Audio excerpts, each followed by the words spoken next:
Streaming Channel presenta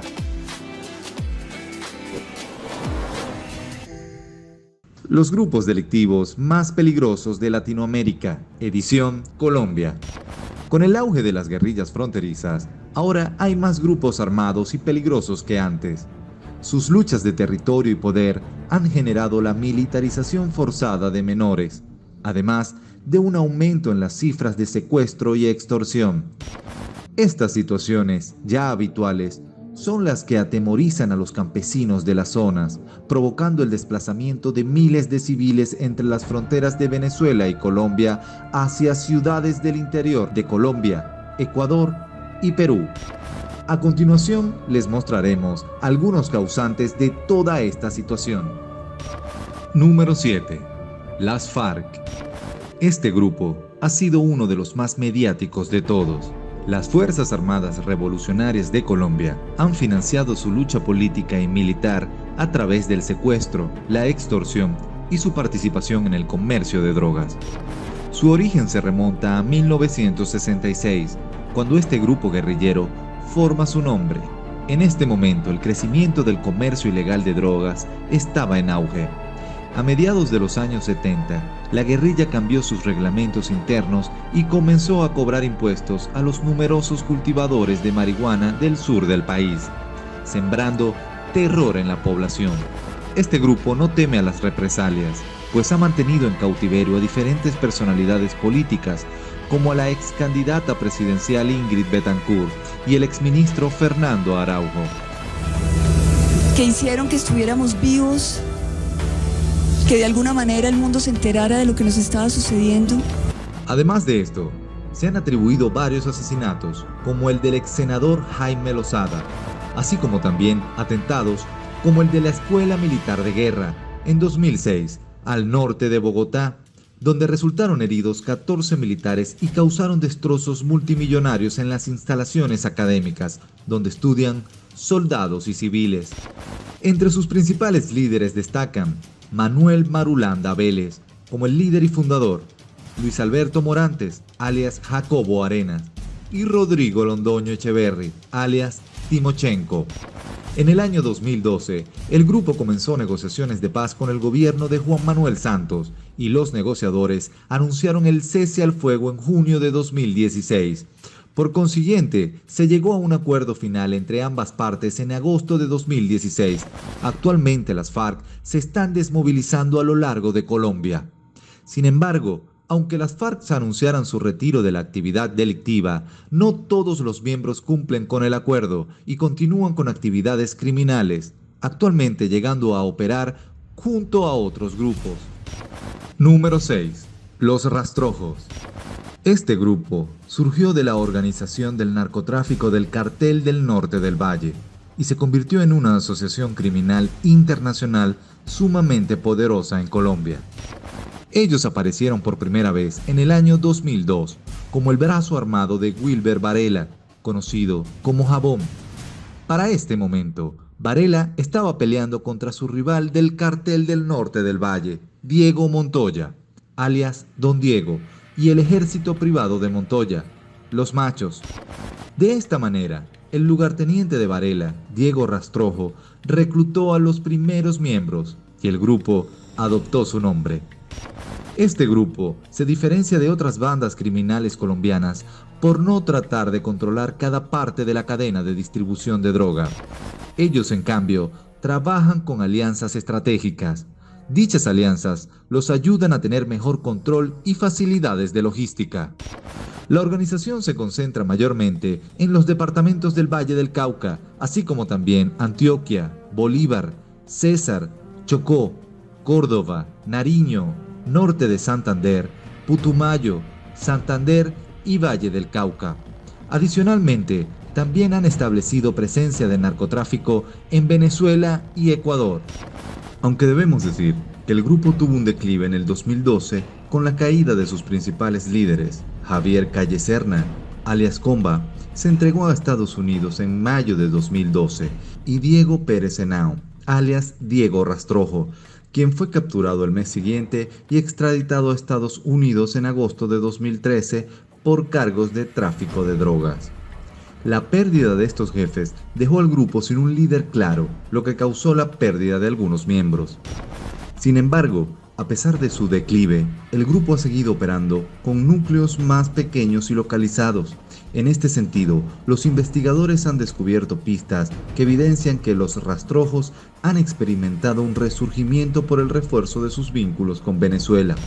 En este sentido, este grupo volvió a causar un gran escándalo cuando en el 2019 salieron acusaciones que afirman que escoltaron a Juan Guaidó, presidente interino de la Asamblea Nacional de Venezuela, por los trechos de la frontera, en una operación secreta para acabar con el régimen que azota a su país. Así que, lejos de desaparecer, el grupo poco a poco se reorganiza para continuar con su cometido. Número 5. Los Puntilleros. Este grupo se presume que salió de la unión de los Libertadores del Vichada y el Bloque Meta, dos organizaciones que nacieron tras la desmovilización y posterior fragmentación del Ejército Revolucionario Popular Antisubversivo de Colombia en 2011. Se cree que bajo el mando de Oscar Mauricio Pachón Rosso, alias Puntilla, lograron dominar el control de los puntos estratégicos de la principal ruta del narcotráfico de los Llanos Orientales, la que inicia en el departamento del Meta hasta la frontera con Venezuela. Se cree que esta organización tiene presencia en 15 municipios de los Llanos, lugares como Villavicencio, San Martín, San José del Guaviare, mientras que los Libertadores del Vichada se ubican en Mapiripán y Puerto Carreño. A raíz de la captura de Puntilla a principios de 2016 y su posterior abatimiento en Medellín en 2018, su estructura jerárquica general cambió significativamente. El organigrama actual de los puntilleros consiste en un cabecilla principal que controla el grupo, un jefe de finanzas y un componente armado dedicado a la protección de las zonas estratégicas y del cobro de extorsiones. A pesar de su evidente debilidad tras lo sucedido con Puntilla, es poco probable que esta agrupación desaparezca, ya que los Llanos Orientales son una zona estratégica para el cultivo, procesamiento y transporte de cocaína hacia Brasil y Venezuela. Por lo tanto, es factible que los puntilleros se reorganicen, ya que, de acuerdo con las autoridades, Puntilla compró grandes extensiones de tierra en esa zona, donde además se asoció con los grupos de El Loco Barrera para controlar rutas de la mafia hacia Estados Unidos y Europa, para dar un crecimiento económico a su movimiento. Número 4. EPL.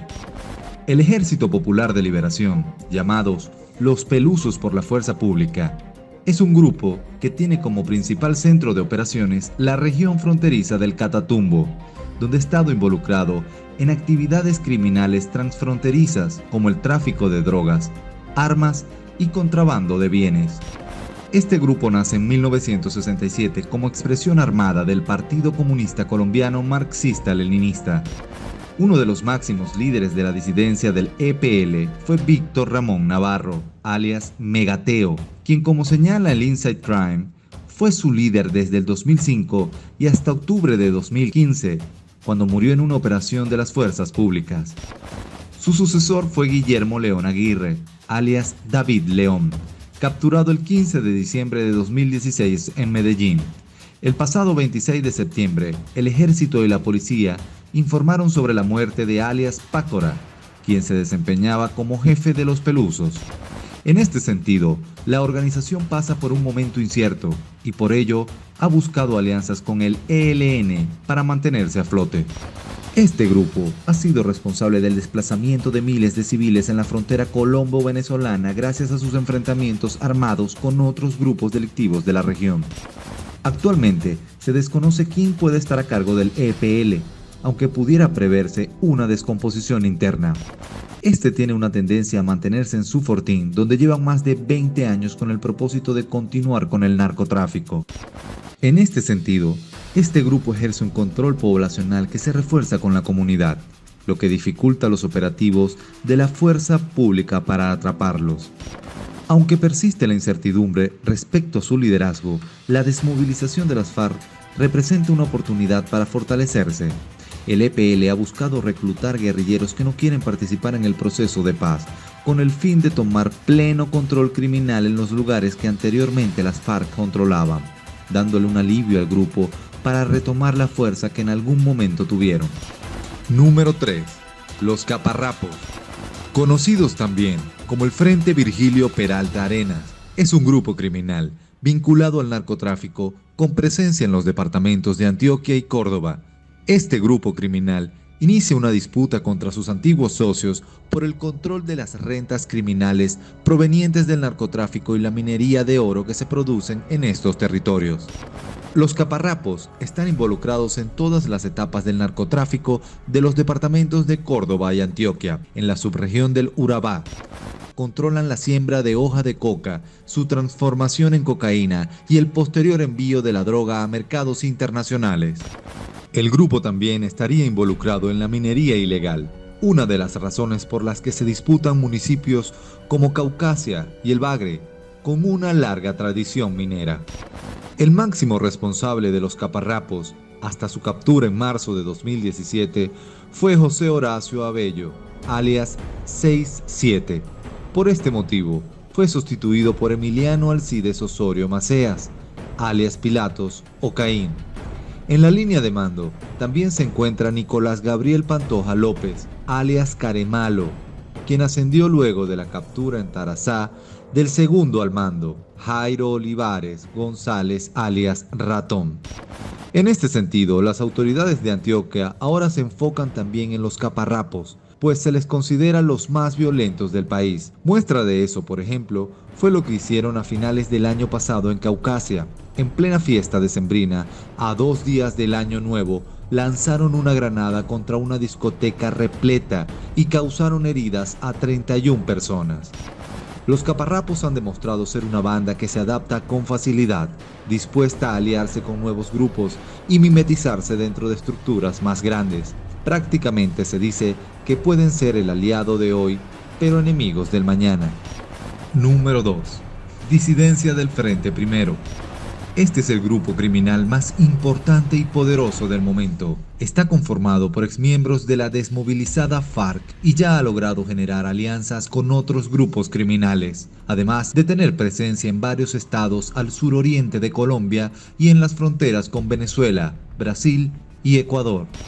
Este grupo comenzó su acción criminal en el 2016, con el objetivo de consolidar su poder en los departamentos de Meta, Guaviare y Vaupés.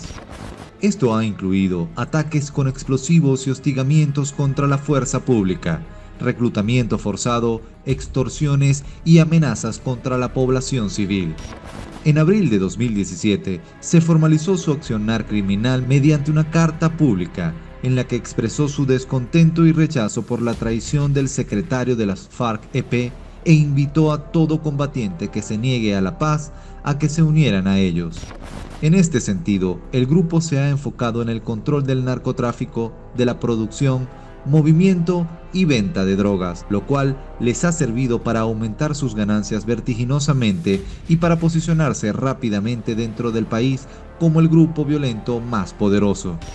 El Frente Primero cuenta con al menos 600 integrantes, entre los que participan Miguel Botache Santillana, alias Gentil Duarte, Néstor Gregorio Fernández, alias Iván Mordisco, Jenner García Molina, alias John 40, Luis Alfonso Liscano Guardón, alias Euclides Mora, los cuales fueron parte de grupos disueltos, por lo tanto, cuentan con mucha experiencia guerrillera.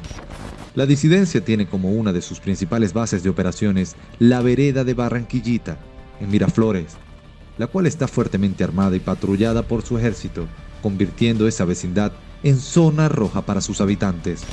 Este movimiento tiene una nueva e interesante dinámica que va por encima de los demás grupos criminales en el país, pues buscan obtener el control de las rentas criminales del territorio colombiano, por lo cual realizan alianzas con grupos de diferente índole para así crecer exponencialmente. De esta forma, tienen poca confrontación con las fuerzas públicas y la población civil.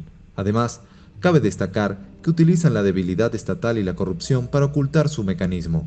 Debido a esto, el Frente Primero ha expandido su influencia a zonas donde antiguamente no habían llegado. Esto sostenido sobre la gran experiencia criminal que tienen sus líderes.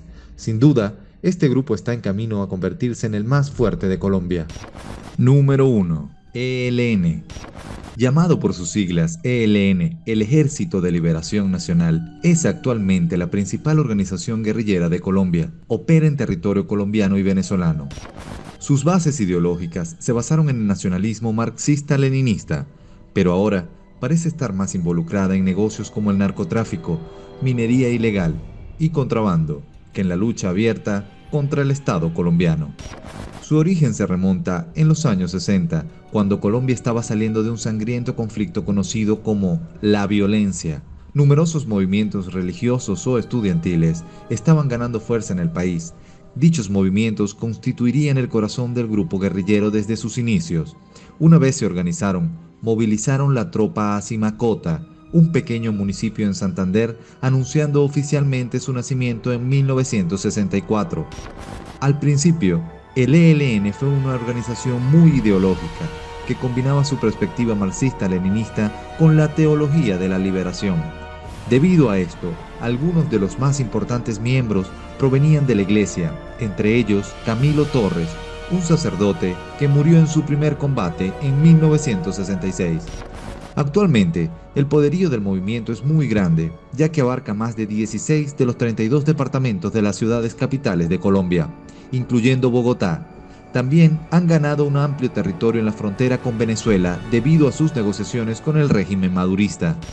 En cuanto a su estructura, se puede decir que tienen una organización piramidal en término político y horizontal en términos militares.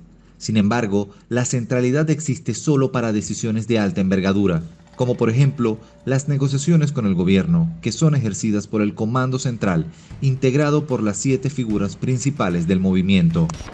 Hoy por hoy, su comandante en jefe es Nicolás Rodríguez Bautista, alias Gavino, quien es la mente maestra de las operaciones.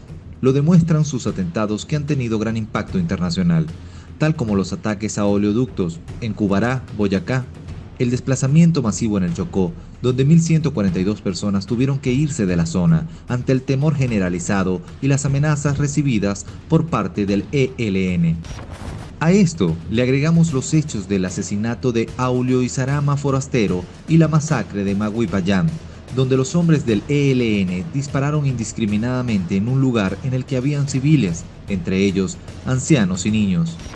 Sin embargo, el ELN ha evolucionado en cuanto a su perspectiva, ya que el grupo se perfila para convertirse en el grupo criminal más poderoso del continente, después del Cartel de Sinaloa.